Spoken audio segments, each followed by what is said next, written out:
Hello guys and welcome to Tech Tricks tutorial.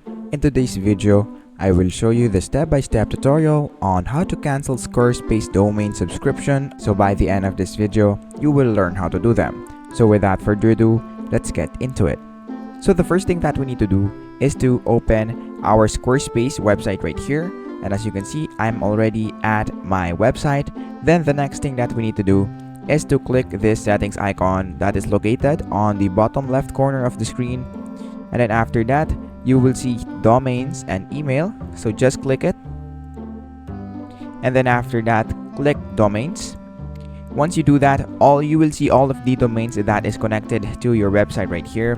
So let's say for example that you want to remove this, then let's click this one right here, and then after that on the bottom of this screen you will see disconnect the domain right here, which I doesn't have because it is a built-in domain in this website.